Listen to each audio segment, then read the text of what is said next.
Today we're talking about Myth 2 from Kevin Crossley-Holland's The Norse Myths, which is on page 7 of the book, and the notes are on page 183. Mhm. Um, I like that the page of the notes is always listed at the end of the myth. I do appreciate that. Yeah, This is a short one. It's very. about a page and a half.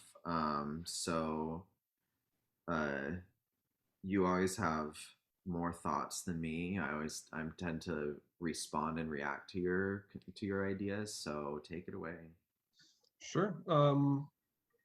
So it wasn't until that I got to the notes that I felt more comfortable in my own interpretation of Golvig and Freya being the same, and that's not something that's made readily apparent in this reading, as he does use the two names separately in the story rather than explicitly connecting them. However, he does mention in the notes that Golvig is often attributed to be another name for Freya, and that her coming to the Aesir camp after the peace treaty is her second visit, using his words. And so that was interesting. And I also really appreciated how he brings up Golvig's other name, Heed, the Gleaming One. That Mhm. was very interesting to me. And I was kind of disappointed, honestly, by how short it was, considering the fact that he's taking some creative liberties by making connections between myths. I'm surprised that he didn't speak a little bit more to the character of Golvig, even in just a sentence or two, with respect to her character being a lustful for gold, and that being the reason why they went to war, the Aesir and the Vanir. The fact that the Aesir were offended by her lust for gold and decided to kill her as a result. That was kind of confusing to me. Like, just the image of a woman walking into your camp and you're like, I love gold, isn't gold awesome? And then they're like, kill her. And so like it was strange and as an image, and I would have appreciated fleshing that out a little bit more to figure out like what sensibility is she really offending.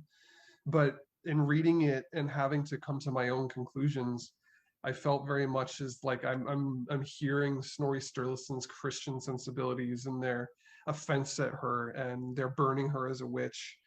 So I got this very like Christian image in my head, and I was wondering how much of that Christian image is predating Snorri Sturluson. Like, when was this myth told in this way? Was it at a pre-Christian time or post-Christian time? And what that did to influence the depiction of this story. And yeah, I wonder what Golvi could have really done to start this war besides just boasting about her love of gold, because it doesn't make sense. Is a love of wealth really that problematic? And I think it can be, but at the same time, is it so bad that you would kill someone over it? And of course, calling her the delight of every evil woman, that's definitely Snorri's attack on magic women in general. I feel like that's a Christian idea, because when we think about the importance of the seer historically in the community, wouldn't it be of value to have a seer? But seers were feared. Tacitus says, and I'm translating from the German translation of the Latin, women were regarded as a kind of prophetic being. Their speech or their advice was not unheeded. Their speech was not unheard. And what I take from the Latin, the actual Latin, is this connotation of fear. And I think that it's really easy for us to turn to sexist Christianity and say, no, this is a Christian sentiment. But I believe that men throughout all of human history have had a fear and respect for the woman's ability to generate life. Mhm. A fear and respect for women in the sense that the first woman who ever had complete and total control over you and upon which you were completely dependent was your mother. It was from her body that you took life, and if not from her body that you took sustenance, then from the body of another woman. There are only a handful of recorded instances in which men were able to actually generate milk to nourish a baby. It happens, but it's incredibly rare.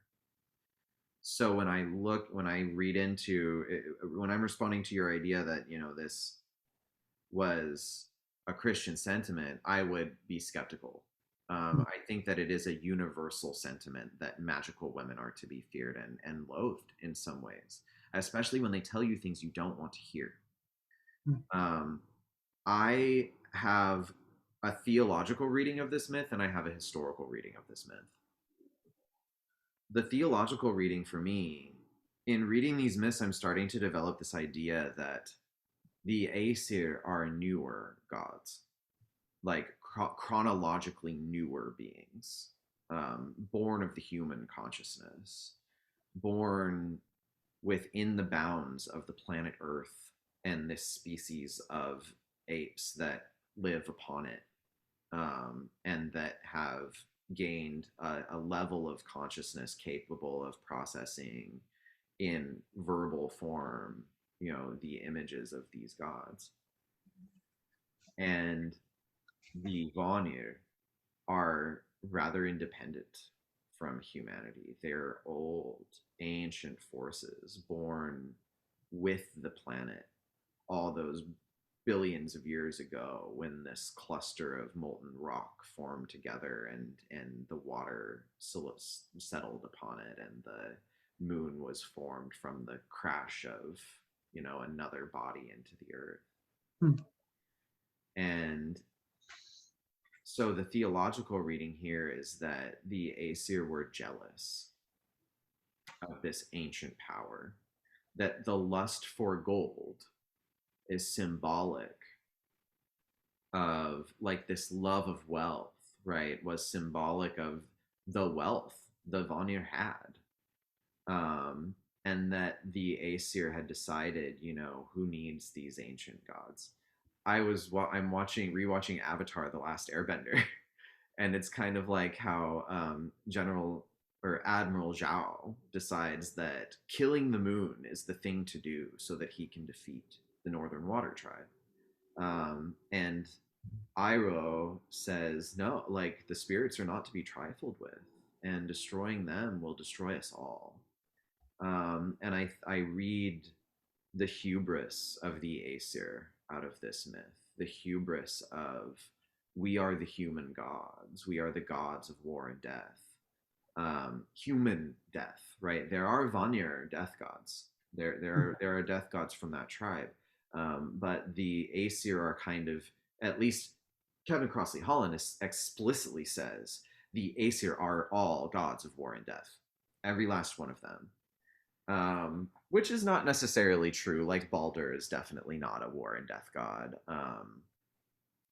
And there are other examples as well. Njord is a god of bounty, but Njord is a Vana. So the theological reading I see here is this like the rebellious child mentality among the Aesir, and how when we look at how children act when they rebel and they're testing boundaries and they're reacting against these forces that from their perspective have always been there, their parents namely, there is little logic to it, right? There's little rationality to this. It's really a matter of how far can we go. It's a matter of I really don't like what you're doing right now, and I'm going to react to it very harshly. The last thing I'll say from a theological perspective is that in his hall, the High One, this is from the first paragraph, in his hall, the High One and many other Aesir listened with loathing as she talked of nothing but her love of gold, her lust for gold. In um, Grimnismal, um, many things are described as being gilded, right? There's this golden age where everything is made of gold in the halls of the Aesir. And it could have been her lust for gold could have been interpreted as an intent to take it, right? And that they were protecting what they had by murdering her. I see what you're saying, and when we consider the larger mythology and the faculties of the Aesir and the Vanir, especially the Vanir, I want to challenge it because when we consider the creation myth in the first one, how essentially all the gods are giants in essence, the Vanir and the Aesir both being giants. The Vanir, when I think of giant, I think of representations of nature. They're like divine representations of nature. And so when I look at the Vanir to equate them with the same capacity as representations of nature, I don't see that working so well when we consider figures like Nord versus Ron as personifications of the sea, because Nord does not represent the sea in a literal sense. He represents seafaring. So in that faculty, is he representing something pre-human or not? And I don't see that. With Freyr, we see a representation of kingship and what the king's role is in the relationship between the people and the land that they live on. He is not the land. He is the relationship between the two. And so you could say the same of Njord. He's the relationship between the people and the sea. And Freya, she could be seen as the relationship between the people and their own bodies and spiritualities. And you can go on and on and on. And so in that depiction of the Aesir versus the Vanir, one maybe predating the other, I don't necessarily agree. It's possible that one could come first. And I think it was most likely that case when, say, as human beings were for the first time beginning to organize as a group to survive more effectively, from that relationship with the land, the Vanir may have been born. And then as humans began to see themselves as more distinct from nature, the Aesir could have been born in a way where now they're organizing a society, rules and laws are coming into effect that distinguish like proper versus improper sexual relations and social relations and all these other things. And from that, we come to a point where the Vanir predates the Aesir. And thinking about it like that, as the gods not predating us, this makes sense, or that the gods not predating us. This makes sense from an historical perspective, which I'll let you get to. And I, at the same time, think of Terry Pratchett's explanation of gods in his series of novels, if you've ever read those. So essentially, gods exist based off of the belief of their followers. And so if a god runs out of believers, they effectively die. But even one person is enough to spawn what is essentially a thought form that with the collection of more believers becomes stronger and more powerful to the point where you could have millions of believers and this god has the power that they believe he has or they have and can effectively operate as if they've predated their believers since the beginning of time.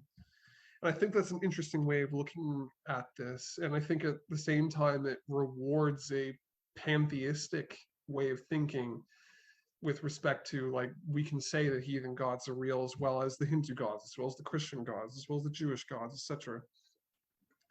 And it also complicates the relationship between human and God as well to being one rather about a give and take that can almost be considered parasitic if that God does not give back.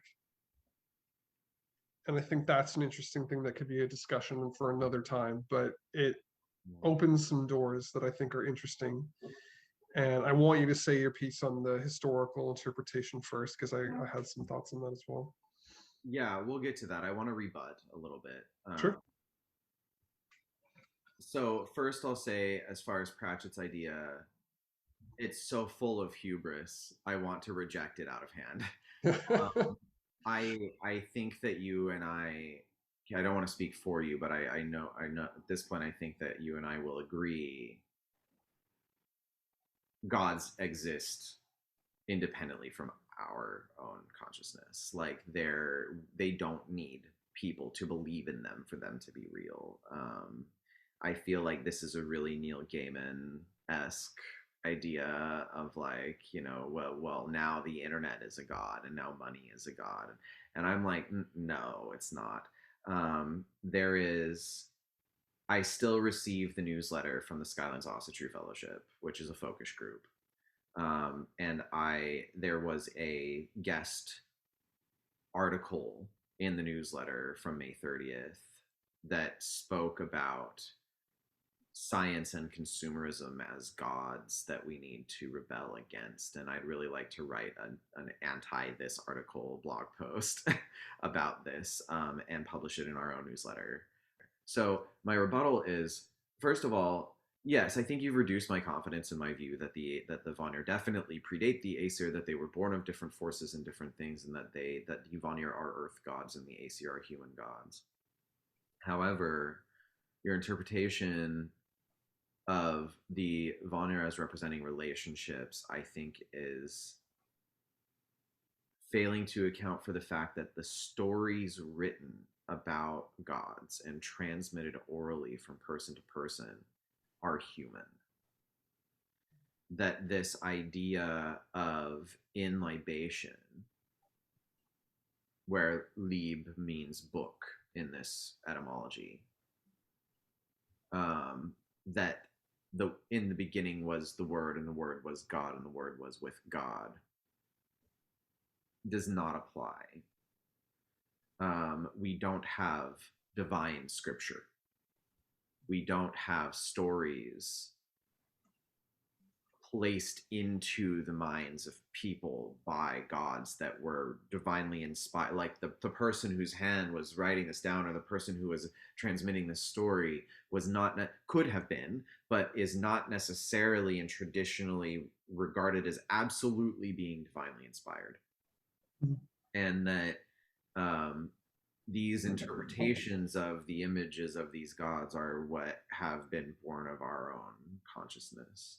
I think that we can both be right, right? I think that when I am a sailor, and when I think of Njord as the god of sailing, I don't think of that as a human activity. I like, Njord is the god of sea harvest, for which sailing is necessary. Sailing is necessary for humans to take advantage of the bounty of the sea. Frey Ingvi, right, really, as a name, is the Lord. And traditionally, lords became lords because they owned the fields. Mhm. And a lord was more powerful the more fruitful his field was. And Ingvi is the god that determines the fertility of the land, right? And so, was there wheat before people? Yes. Was there fish and oysters and clams and mussels before there were people to eat them and harvest them? Absolutely. Um, was there seether and runes and wandering and traveling before there were people? No, there was not. Um, was there justice before there were humans? No. There was no sense of law and order and justice in nature as that predates civilization. So in that sense, I think that this is worth further discussion for sure. But I would rebut against this interpretation of the Vanir as gods of relationships, and say that those relationships have been created by the human stories. That those relationships are, it's the relationship is not the god doesn't represent the relationship. The god represents a natural force with which humans have a relationship, and that relationship has become attributed to the god. So Njord is not necessarily, in my view, a god of seafaring, but determined that presides over seafaring, in that he's the god of the bounty of the sea. And Ingvi similarly has become associated with lordship and nobility because of the relationship between nobility and the production of the land. The Japanese history is really indicative of this. Rice was everything, everything. And so, in the same way that wheat and grain, wheat and grain had a much reduced importance in Northern European society because it could not be produced year round. Whereas in Japan, you could always grow rice the whole year, and in Korea and in southern China. So, do you have any thoughts on that, or should we move to the historical? My only thought is that I do agree that, and as I was thinking of this as I was speaking, that it is dangerous to reduce a deity to its functions or faculties. And we need to be considerate of the fact that as they have the potential to exist independently of us, they are not reducible to the things that they do, the same way that any given person isn't reducible to a thing that they do. And so it becomes important to make the distinction whether or not they are independent of human belief. And I think if we are to give them credit, we have to say that they are. And I think that that in and of itself is debatable because it's ultimately impossible for us to approve at this point. But I think that it's better to give credit where we believe it's due. No, I agree. My last thought. So moving into history, right? Mhm. There were. I really doubt that there was ever a point where any one of these deities didn't have even a single believer. I think that there was if not an explicit, an implicit, continuous belief. You see this in the way that people named their children. You see this in um, the fact that some German households in the north have consistently kept gnomes in the garden. If even they weren't consciously believers, right? Rebellious believers that secretly rejected Christianity and believed in these gods. The tradition of the images of the gods have been transmitted throughout history, and we have them still today for this reason. But there is something to be said for the fact that for a long time, the faith was dead. And that, if this family here and this family there had some kind of remnant belief, that it doesn't really matter to me because for a long time, Catholicism was so ubiquitous that even those seeking to stray away from it wouldn't go as far as to reject the Christian gods. The Mennonites, right, and the Amish, and the Anabaptists come to mind for me here. So, where is it? The myth of divine conflict. This myth could represent the folk memory of hostility between the adherents of two different cults which were ultimately fused. The Vanir, who must have been the original gods, are fertility gods, and the Aesir are primarily gods of war. See the introduction. What is certain is that in both Ynglinga Saga and the Prose Edda, the Aesir gain control of the embodiment of inspiration. That in Ynglinga Saga and Voluspa, the Aesir learn the magic that was known before only to the Vanir. And that following the war, all the gods are referred to as Aesir. In other words, the Aesir succeed and embrace the Vanir. I question if this is a human, and this is the core of what I'm really trying to say here, and what I hope that you'll respond to.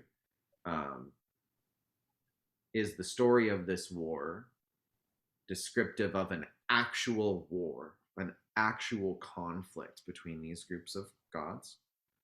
Are they distinct groups?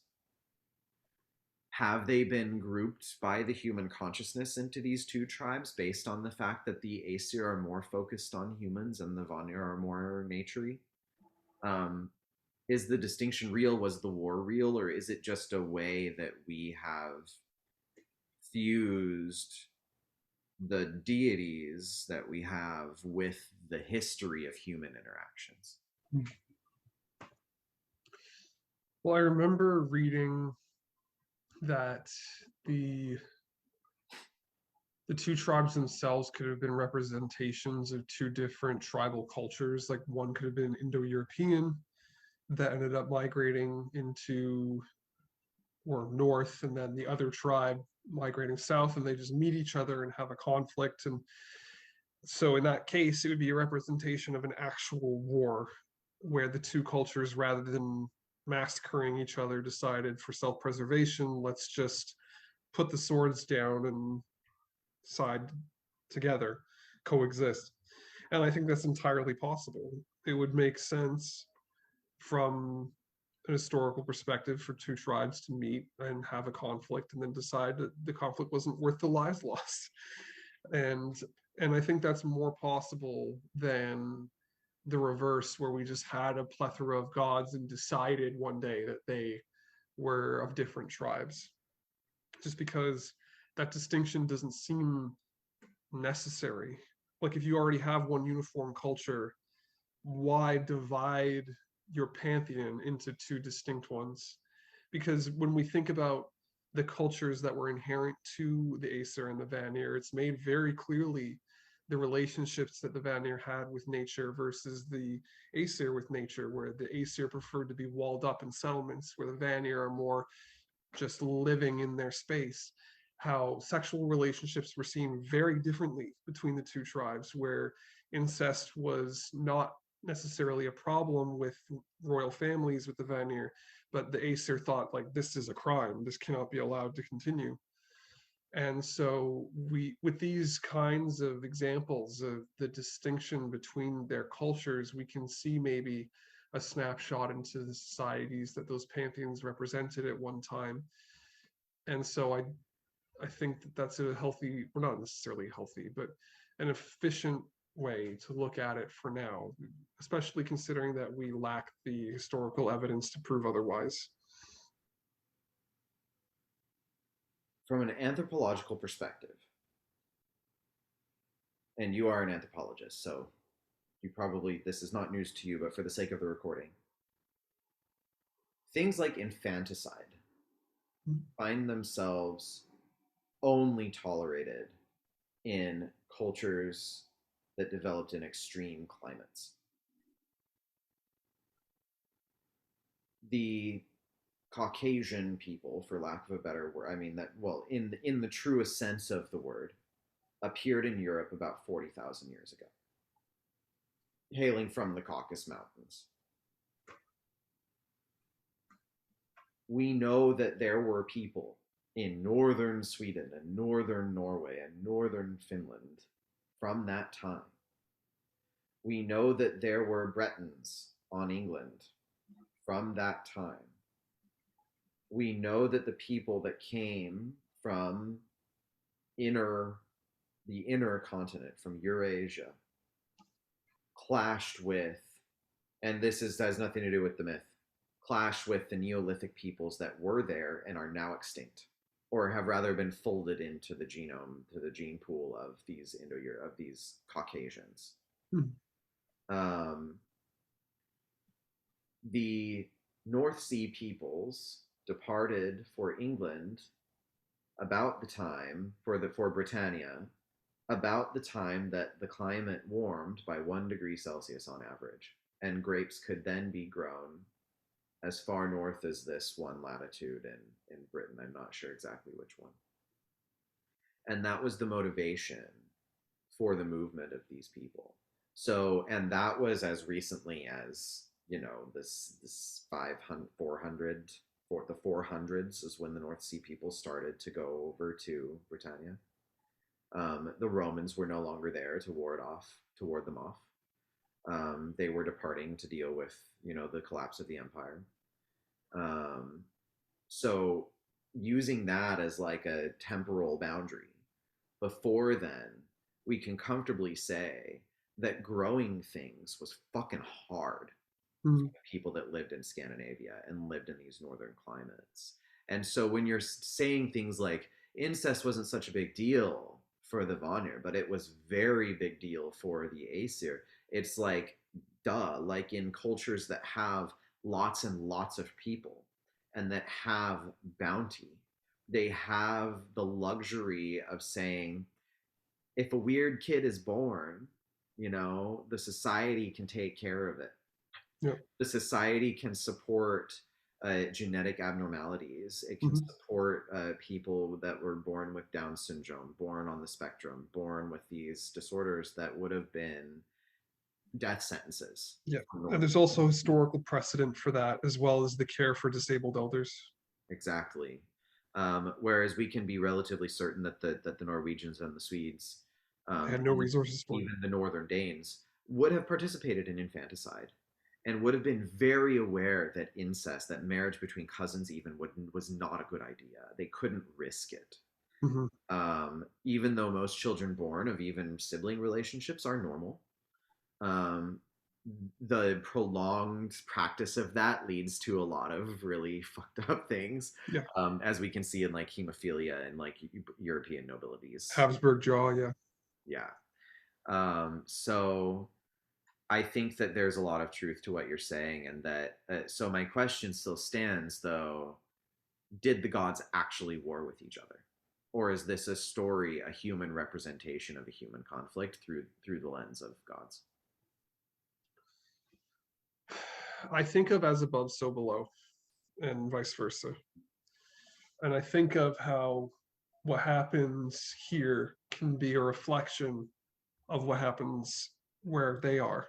And so I don't see why not. I think it's entirely possible that the gods warred.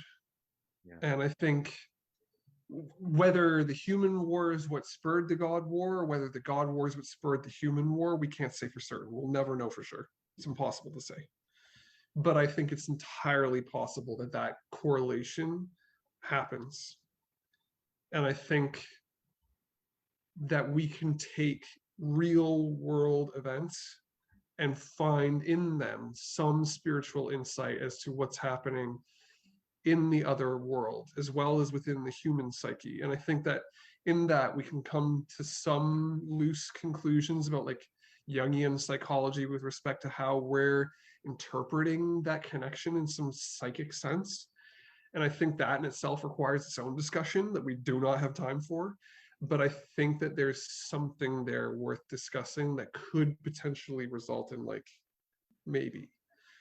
So I'm going to say for certain that, well, not for certain, but I will say that I do believe that this war happened for the gods just as much as it happened for people.